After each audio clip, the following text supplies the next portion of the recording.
Wow, wow, wow. Every single morning when you think, you wake up, you say, I can't love Israel more. I can't be more proud of Israel and being Jewish, and they prove you wrong. You could be prouder.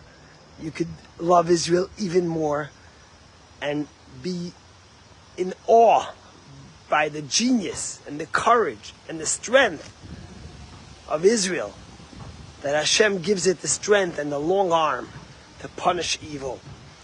I've been wanting to get on to do a Dvar Torah for an hour already, but I couldn't leave my phone from 9 a.m. when the first reports came of explosions in Doha. Now let me tell you something that's seared in my mind. October 7th, the Jewish world in such pain. Numb, never been a day like this since the Holocaust. Since the Holocaust. Well, 1,200 Jews were murdered and killed, babies maimed, children put into ovens, destroyed, while people cheered and celebrated with blood on their hands. Just this week, Israel killed the famous kid who called his mother, celebrating that he killed 10 people with his own hands. That's what they do to celebrate.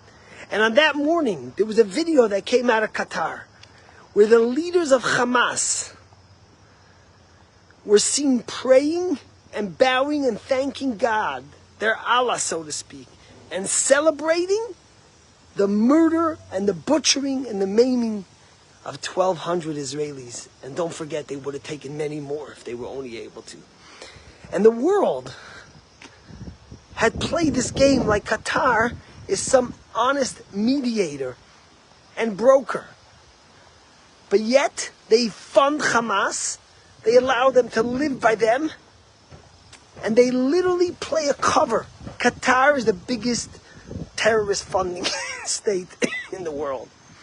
2 years ago, immediately after October 7th, Israel should have taken out all their leaders in Qatar.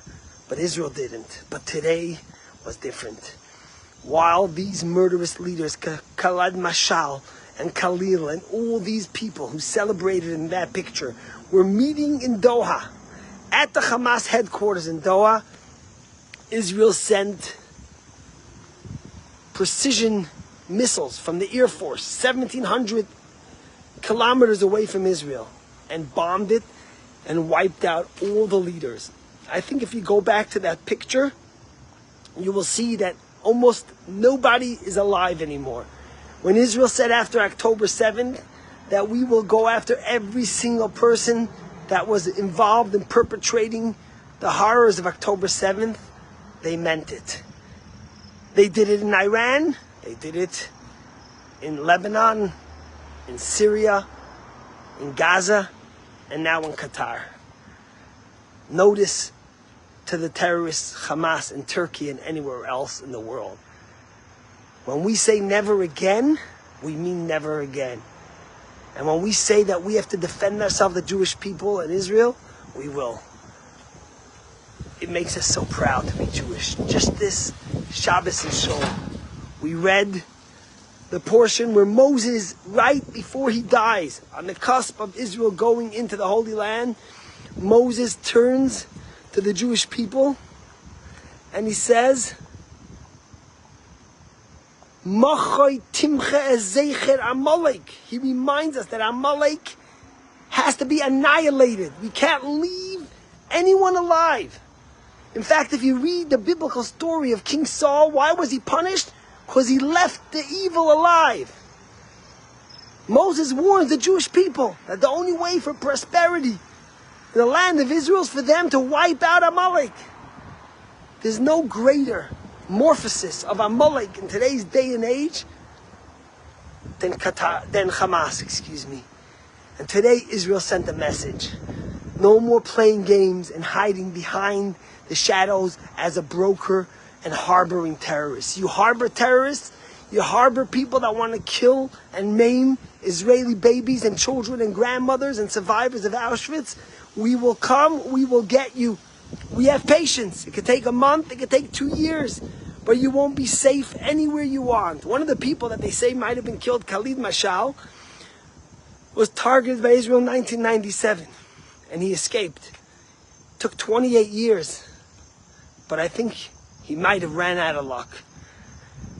If you're Jewish, if you love Israel, if you love peace, if you love the West and our values, you should be so proud of what Israel did today.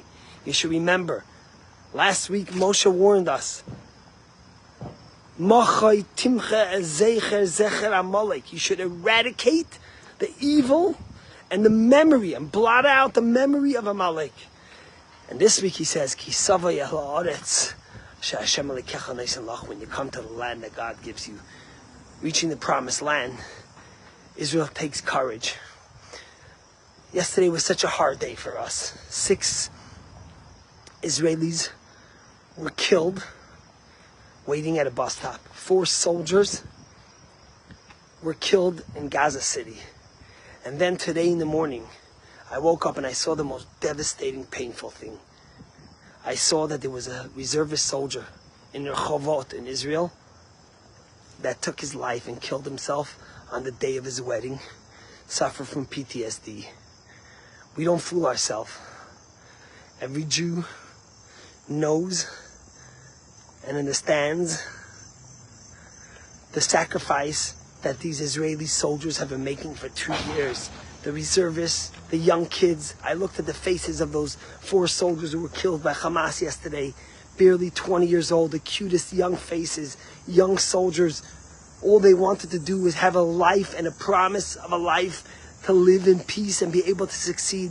And they went out to fight for their people, and they lost their lives. We don't take lightly the sacrifices we make. We don't fool ourselves that it's easy. But we know that we have no other choice. And we know that the only way for peace and prosperity is going to be to wipe out and annihilate the entire Hamas, wherever they may be. And then, maybe then, peace will come through strength. Today in the morning, after this news, the markets in Israel shot up.